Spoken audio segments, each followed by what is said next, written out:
आदाब नाज़रीन। हमारा मुल्क सदियों से तहजीब व तमद्दुन का गहवारा रहा है।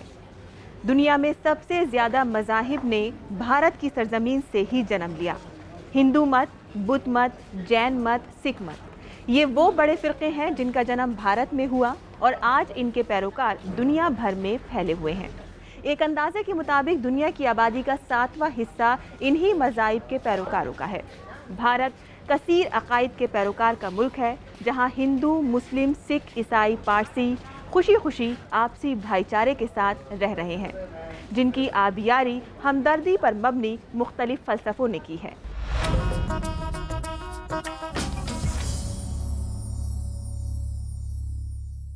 बुद्ध मज़हब की बात करें तो दूसरे मज़ाहिब के निस्बतन इसका जन्म भारत में तो ज़रूर हुआ, लेकिन ये भारत से बाहर ज़्यादा मकबूल है। चीन, Korea, Japan, Thailand, Singapore, Sri Lanka, दीगर कई ऐसे ममालिक हैं जहां इसके पैरोकार मजहबी तौर से अक्सरियत में हैं। भारत में भी कई इलाके ऐसे हैं जहां पर इनकी अक्सरियत है। कदीमी दौर से ही बुद्ध मज़ाहिब के पैरोकार यहां पर आबाद हैं। जगह जगह बुद्ध विहार देखे जा सकते हैं। बुद्ध विहार की सूरत में ज़रख़ेज़ तमद्दुनी मिरास हमें मयसर है और यही मिरास किसी एजाज़ से कम नहीं है। गौतम बुद्ध का असली नाम शहजादा सिद्धार्थ था। वो बुद्ध मत के बानी हैं, जो दुनिया के अजीम मज़ाहिब में शुमार होता है।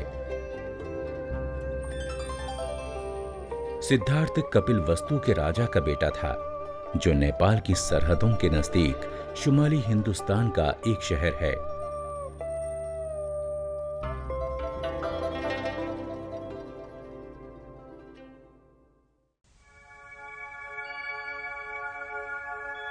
हमारा मुल्क सदियों से तहजीब व तमद्दुन का गहवारा रहा है।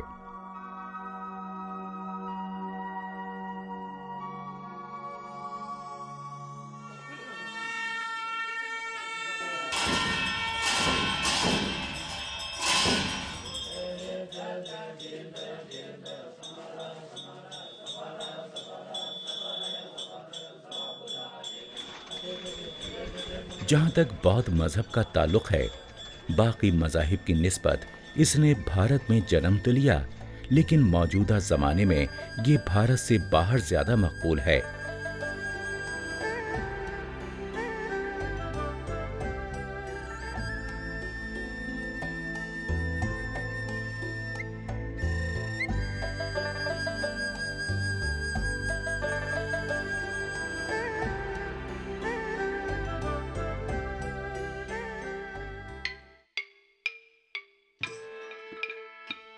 कश्मीर में हालांकि बौद्धों की आबादी आज ना होने के बराबर है, लेकिन हारून के ये खंडरात एक अजीम तहजीबी मिरास की तरफ आज भी निशानदेही कर रहे हैं। बुद्ध मत के हवाले से कश्मीर की काफी अहमियत रही है। राजा कनिष्क के दौर में बौद्धों का एक अहम मजहबी अजलास श्रीनगर के करीब हारून के मकाम पर मुनक्किद हुआ। पूरे बर्रे सगीर से स्कॉलर और आलिम हारून में जमा हुए और 6 रोज तक बौद्ध मजहब के मुक़द्दस सहाइफ पर बहस और इनकी तशरीह करते रहे। ये बुद्ध मत की तारीख में सबसे बड़ी मजहबी मीटिंग थी। बुद्ध मत के 4 तारीखी अजलासों में से इसे एक तारीखी साज वाक़या जाना जाता है, क्योंकि यहीं पर संस्कृत बुद्ध मजहबी अदब की जबान बनी।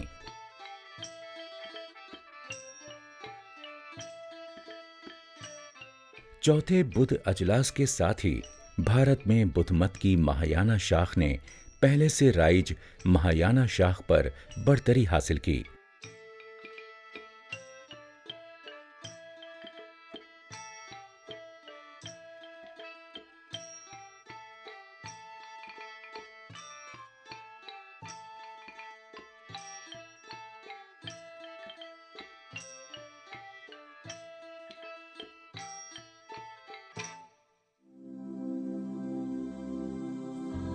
तारकुत दुनिया मजहब होने की निस्बत से बौद्ध मत की नई साख्त जिंदगी की हसीन खुशियों के साथ साथ कुदरती मनाजिर की लुत्फ अंदोजी से भरी पड़ी थी, जो कि वादी में हर सू बिखरी पड़ी थीं।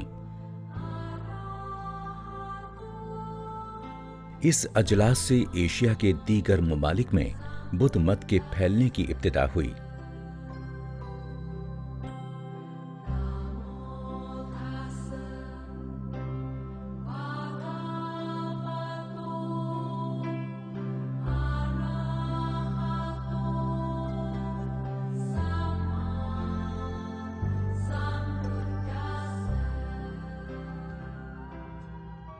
ज़माने कदीम से यहाँ भारत में बुद्ध मत के पैरोकार आबाद हैं और यहाँ जगह जगह बुद्ध विहार देखे जा सकते हैं।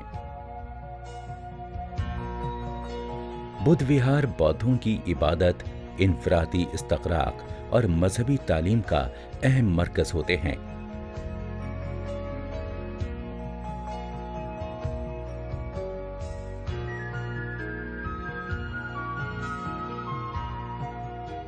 ये तमाम बौद्ध विहार खूबसूरत मकामात पर वाक़ हैं, जिससे इनकी जाज़बियत में बेइंतहा इजाफा होता है।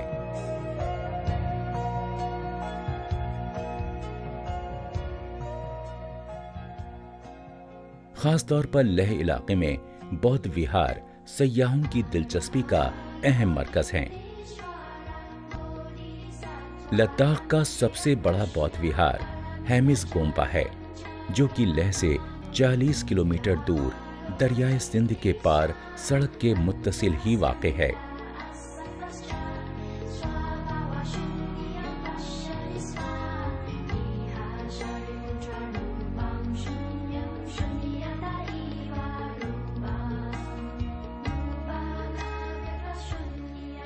यहाँ बेशुमार तनख्वाह या कपड़े पर पेंटिंग के नमूने मौजूद हैं।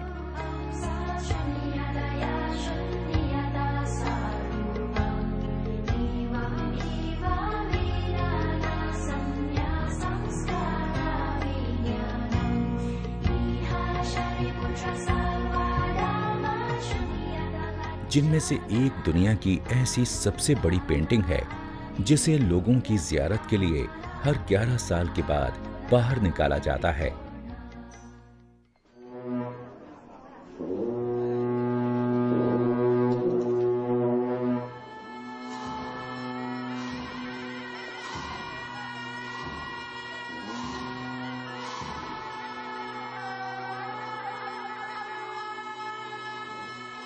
बौद्ध विहारों में त्योहारों के मौके पर काफी चहल पहल होती है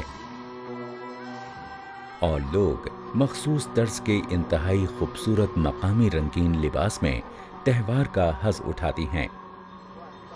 बौद्ध मत की सूरत में हमें एक ज़रख़ेज़ तमद्दुनी मीरास मयस्सर है, जो हमारे लिए किसी एजाज़ से कम नहीं।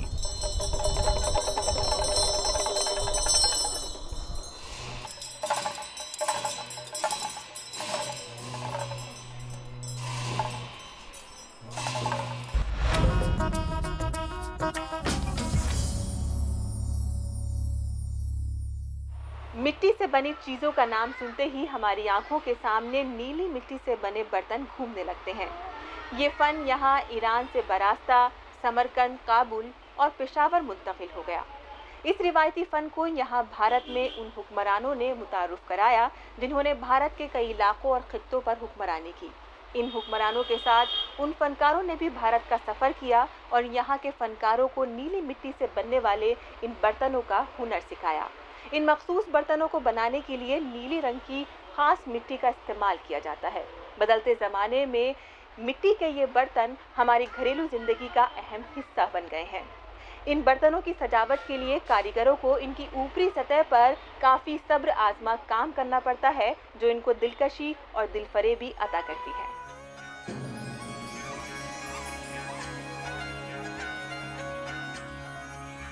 पहिया इंसान के इर्तिकाई अमल और सफ़र का पहला सीना, जिसने हमारी तख़य्युली परवास को पर दिए और हमारी तख्लीकी सलाहियतों को जिला बख्श दी। मिट्टी से बर्तन बनाने वाला फन और बुनकारी इंसान के इब्तिदाई फ़नून माने जाते हैं।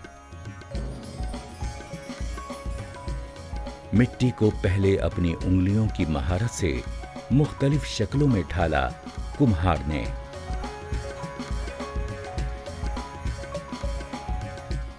ये कुम्हार ही है जो जरूरत के तहत मिट्टी को गूंथकर रोजमर्रा की चीजों और पारों की शक्ल में ढालता है।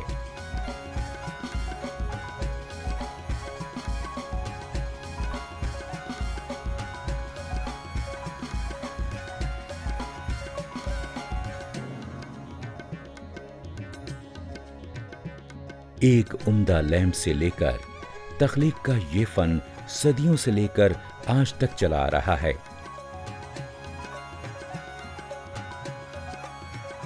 रेत और मिट्टी का गार टेराकोटा हजारों साल से इंसान के साथ जिंदगी के सफर में शामिल है।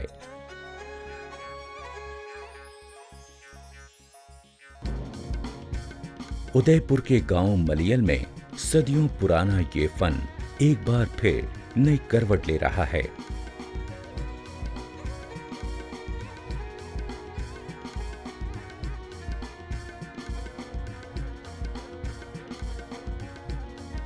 जो चीजें यहां पर तैयार की जाती हैं, उनका टेराकोटा की जाए पैदाइश वादिये सिंध की तहजीब और हड़प्पा के साथ वाज़ेह ताल्लुक झलकता है।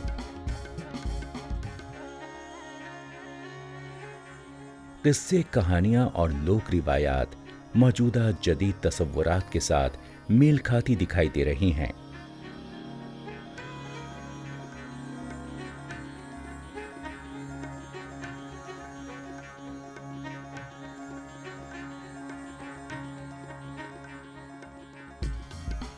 कुम्हारों की वसी तख्लीकारी और तरह तरह के ज़रूफ साजी इस बात की खम्मास है कि वो एक तरफ ज़रूरियात की चीज़ें बनाते हैं और दूसरी जानिब अपने फ़न को मौजूदा दौर की डिमांड के हिसाब से अपना रहे हैं और कदीम व जदीद की मवाक़फ़त में सरगर्म हैं। माहिरीन और फनकारों के ये फनपारे पूरे राजस्थान में दस्तयाब हैं।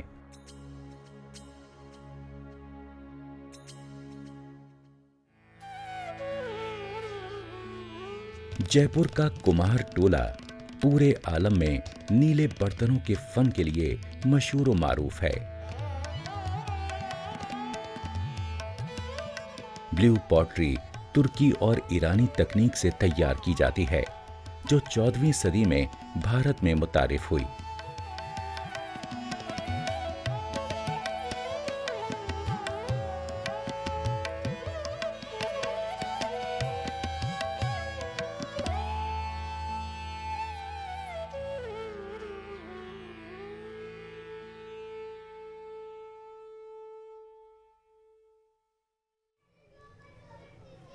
ये मखसूस ज़रूफ बनाने के लिए एक ख़ास नीले रंग की मिट्टी का सफ़ूफ, पत्थर का पाउडर, शीशे का बुरादा और मुल्तानी मिट्टी गूंथकर काम में लाया जाता है।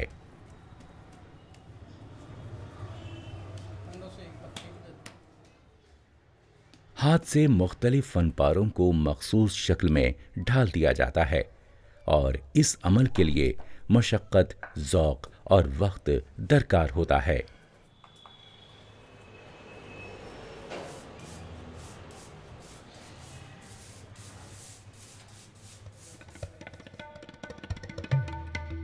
तमाम अशिया इंतहाई नाजुक तरीके से हाथ संभाल कर तैयार की जाती है।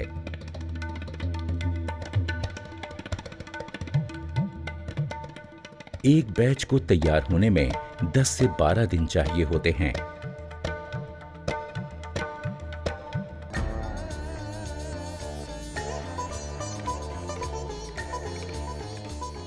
पिछली 6 सदियों से राजस्थान के माहिर फनकारों के हाथों से परवान चढ़ा हुआ ये फन नक़ूश और रंगों की आमेज़श में काफी आगे निकल चुका है।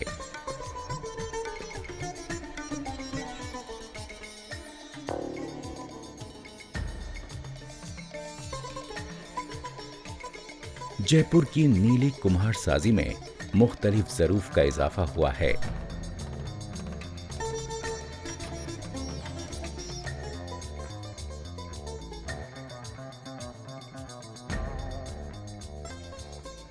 नीली मिट्टी से तैयार किए जाने वाले इन प्रोडक्ट्स का काम इंतहाई सब्र आजमा और मेहनत तलब है। जो हमारे घरों को अपनी मखसूस दिलकशी और दिलफरेबी अता करता है।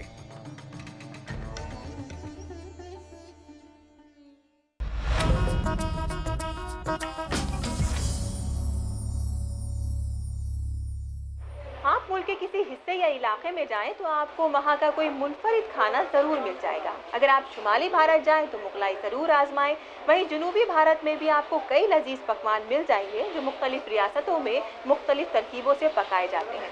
मशहूर तबाकी जायकों के अलावा भारत के गली कूचों में भी खाने पीने की कई अशिया मिलती हैं जिनको खाने वाले की मिकदार भी काफ़ी तादाद में देखी जा सकती है।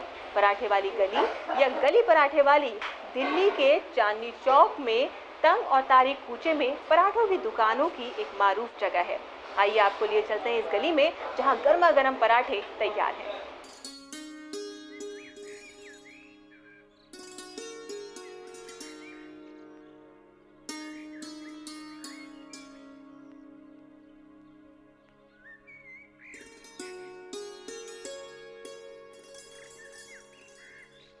चांदनी चौक दिल्ली का मशहूर व मारूफ बाजार है और यहाँ की पराठे वाली गली या गली पराठे वाली काफी मशहूर जगह है।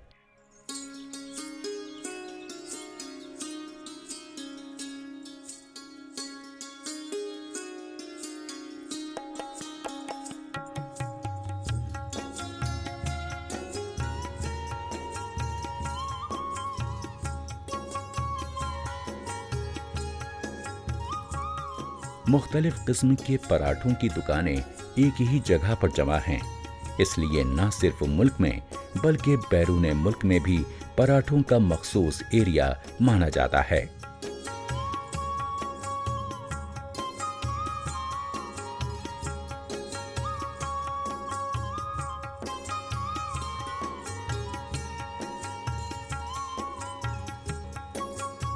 पराठे वाली गली जो पुरानी दिल्ली की रौनक में चार चांद लगा रही है, इसके तहजीब व तमद्दुन का एक हिस्सा है।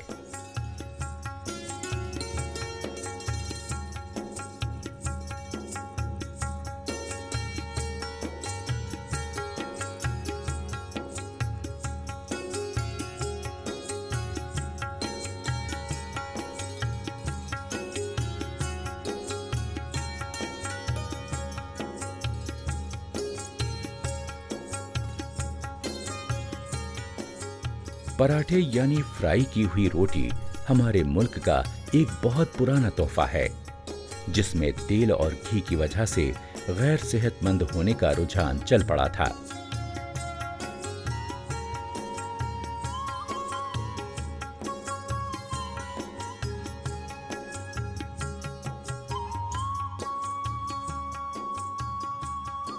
पराठे वाली गली के माहिरीन फन ने पराठों को नया अंदाज दिया।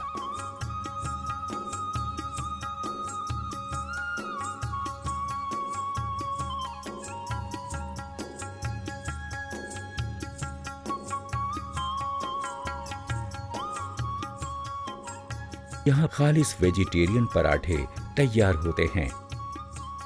चुनांचे बनाने वाले अक्सर ब्राह्मण हैं, इसलिए लहसुन और प्याज से भी पराठे नहीं बनते।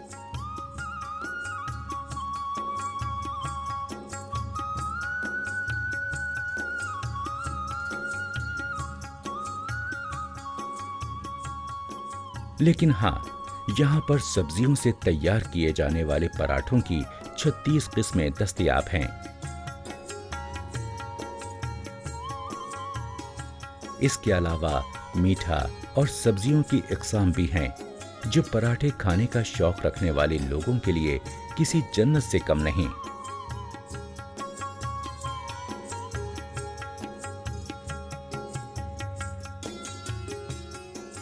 यहाँ पराठों की दुकानें सन 1857 से काम कर रही हैं और 1910 में इसका नाम पराठे वाली गली रखा गया था।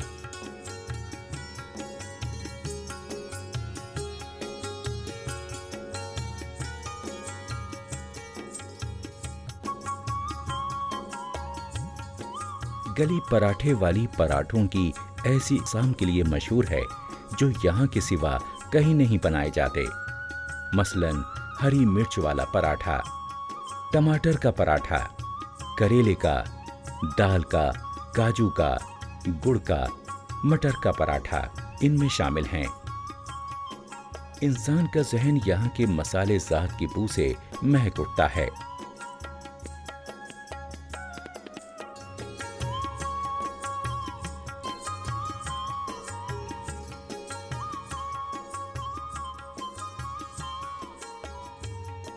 पराठे आलू, मटर और दीगर सब्जी, अचार और चटनी के साथ खाए जाते हैं। ये निस्बतन मुलायम होते हैं, जो मैदे के लिए हल्के भी हैं, लेकिन जायके में मुल्क के दूसरे पराठों के साथ इसका कोई मुकाबला नहीं।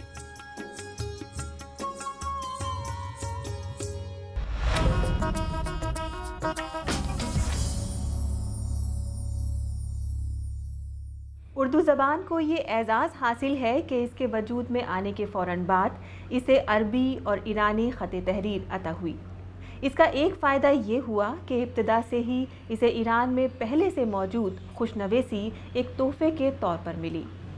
खुशनवेसी घरों में सजावट के तौर पर की जाती।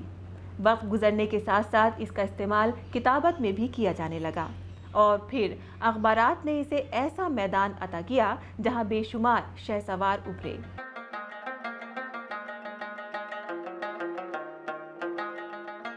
खत्ताती में कलम के जरिए और स्याही की मदद से अल्फाज में ऐसे पोशीदा मायने भर दिए जाते हैं जिनको समझने के लिए फनकाराना आंखों की जरूरत होती है। खत्ताती या खुशनवीसी की फनकाराना सलाहियत मौजूदा कंप्यूटर दौर में भी अपनी इफादियत को इस तरह कायम रखे हुए है कि न तो खुशनवीस का दबदबा कम हुआ है और न इसके कदरदान पूरी तरह खत्म हुए हैं।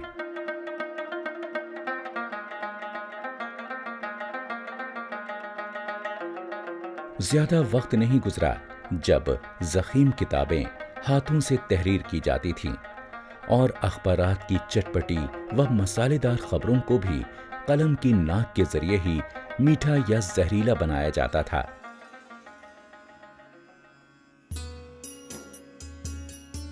हाथों में थमे कलम के जरिए अल्फाज में जिंदगी के रंग भरने का वक्त अभी ज्यादा पुराना नहीं है। इनका कारी न सिर्फ अल्फाज बल्कि इनमें छिपे जिंदगी के एहसास से भी रूशनास होता था।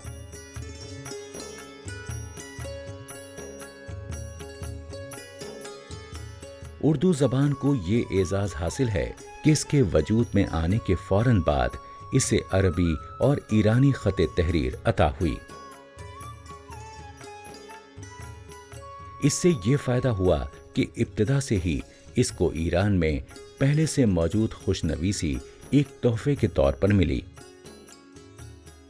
जब से ये फ़न शुरू हुआ है इस्लामी, जब से साहबा इकराम के ज़माने से, और ये बराबर पूरी दुनिया के अंदर फैल गया। ईरान के अंदर बड़े बड़े खत्तात पैदा हुए, हिंदुस्तान के अंदर आया। जब इस्लाम यहाँ आए तो यहाँ बड़े बड़े बादशाहों ने पुरानी इमारतें तामीर कराईं, उसके अंदर बड़ी खत्ताती, कुरान की आयतें। तो बाहर मुल्कों से बड़े बड़े खत्तात बुलाए और यहीं रहने लगे। तो बादशाहों को भी बहुत इससे मोहब्बत थी, फ़न से शौक़ था। पहले पहल खुशनवीसी घरों में सजावट के तौर पर की जाती थी, लेकिन वक्त गुजरने के साथ साथ इसका इस्तेमाल किताबत में भी होने लगा। फिर अखबारात ने भी इसको एक वसी मैदान अता किया।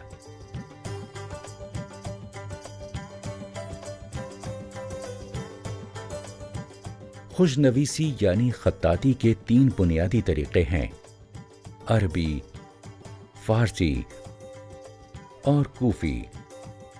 इन तरीकों को फनकाराना आहंग देने के ताहम कई डिजाइन हैं।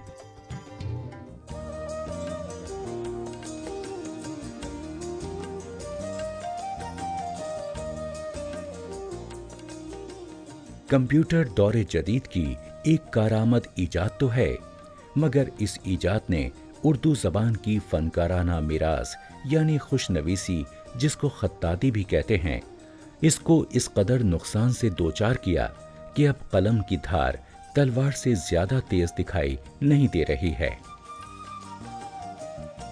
कंप्यूटर की वजह से आहिस्ता आहिस्ता इसके अंदर इसकी अहमियत में कमी होती गई, लेकिन शौक़ में कोई कमी नहीं है। कॉलेजों के बच्चे, स्कूलों के, मदरसों के, और बहुत शौक़ से किताबत ये ख़त्ताती सीखते हैं। भारत के खुशनवीस शायद इसीलिए कंप्यूटर को इनके फन पर गिरने वाली बिजली से ताबीर करते हैं कि इसने इनके फन को भस्म करके रख दिया है। कंप्यूटर पर इन पेज उर्दू फ़ॉन्ट्स के सॉफ्टवेयर ने खुशनवीसों और इनके फन को नाकाबिले तलाफी नुकसान पहुंचाया है। ताहम इसके बावजूद इस फनकाराना सलाहियत को अब तक ना तो पूरी तरह मारा जा सका है और ना आइंदा ऐसा होने वाला है।